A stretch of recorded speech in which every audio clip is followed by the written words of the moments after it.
এই মুহূর্তে একটা হাড় হিম করা ঘটনার খবর আপনাদেরকে জানাবো। নিজের মেসোমশাইয়ের হাতেই খুন হলো এক নাবালিকা। বোম্বেতে খুন নাবালিকা, গ্রেপ্তার মেসোমশাই।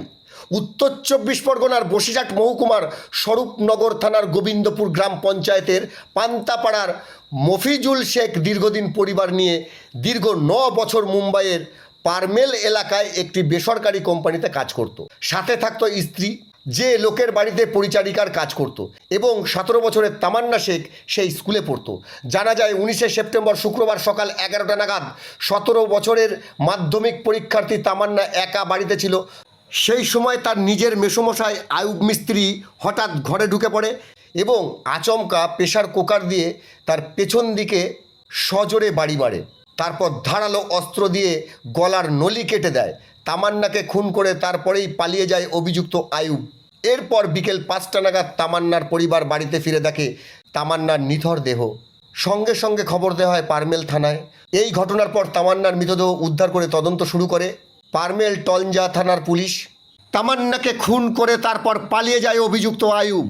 এরপর বিকেল 5টা নাগাদ তামান্নার পরিবার বাড়ি ফেরে এবং দেখে তামান্নার নিথর মৃতদেহ। সঙ্গে সঙ্গে তারা খবর দেয় পুলিশে।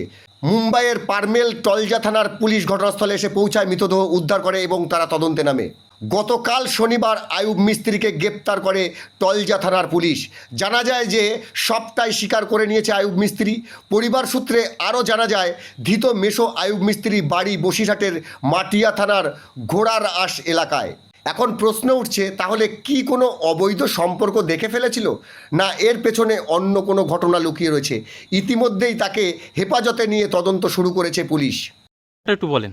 বিষয়টা আমার নবাবু ওরা বোম্বে থেকে দীর্ঘ 7-8 বছর ধরে, তো ওখানে থাকার পরে হঠাৎই গত পরশু শুক্রবার 5টা নাগাদ খবর পেলাম যে ওখানে এরকম ঘরে বাবুর মেয়ে হচ্ছে গলা কেটে দিয়ে চলে গেছে। তারপর খোঁজ খবর লাগানোর পরে শুনলাম যে ওখানে মার্ডার হয়েছে। হ্যাঁ, সত্যি এই ঘটনা, এই ব্যাপার, এই সমস্ত।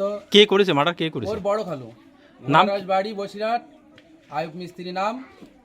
তিনি কি অ্যারেস্ট হয়েছে? ওকে নিজে অ্যারেস্ট হয়েছে, সবকিছু নিজের মুখে স্বীকার করেছে। কোন থানায় হয়েছে এটা? এটা হচ্ছে পারমেল ছোট তালাব, যেটা আমি শোনা কথা শুনলাম সেটাই। মৃতদেহ এখন কি বাড়ি আসবে? মৃতদেহ এখন হ্যাঁ ফ্লাইটে আছে, বাড়ি আসবে। আপনারা কি চাইছেন? আমরা চাইছি মৃত্যুদণ্ড ফাঁসি হোক। আমরা সেইভাবে থানায় সবকিছু মানে বলা হয়েছে। আপনার নাম কি? আলামিন শেখ। বাড়ি কোথায় আপনার? পান্তাপাড়া। মেয়ের কি হন আপনি? মেয়ের ভাই, বড় ভাই, মানে বড় আব্বার ছেলে। প্রথম গিয়েছে একটা বউ দেখিছে, দেখি বলছে আগে ঘরের দরজা আগে করেছে, নাড়া দিয়েছে, দরজা খুলি নিও। খুলি জানলা দিয়ে নাড়া দিয়েছে, তখন ও জানলা মুখের পর্দাটা খুলে দিয়েছে। দিয়ে বলছে কি, তামান্না তোর আমি খালু না, খালু যেই বলিছে সেই দরজাটা খুলে দিয়েছে। যে ভেতরে নিয়ে গেছে, এবার একটা বউ দেখিছে, দেখি বলছে কি তোর কি হয় তামান্না? বলছে কি আমার খালু। তখন তোর খালু যে খুলে এসেছে, অনেকদিনই পরে এসেছে, তারপরে একটু চাটা তৈরি করে দিয়ে, একটু টিফিন করে দে। ওদের চা করে দিয়েছিল, আর পিছন দিকটা প্রেশার কুকার নিয়ে ওর মাথায় মেরিল। আমাদের শোনা কথা এটা। তারপর কি হয়েছে? তারপরে ওই মারধর করেছে, ওই প্রেশার কুকার নিয়ে ওই প্রেশার, তখন ঘরে দরজা দিয়েছে, দিয়ে তখন ওই মারধর ওই প্রেশার কুকার দিয়ে মেরিছে, মেরি তখন নাই মরিনি, তাই তখন আর ও কি মারা গেছে? হ্যাঁ মারা গেছে। তখন ছুরি দিয়ে খুঁজা মেরি তখন চলে গেছে। মেরেছে কে? ওই সেই খালু, মানে ওর নিজেরই খালু? নিজেরই খালু। আচ্ছা, মেয়েটার নাম কি? তামান্না। আর আপনি মেয়ের কি হন? হাই বড় মা। আপনার নাম কি? রাফিজা বিবি। বাড়ি কোথায় আপনার? এই তো পান্তাহারা।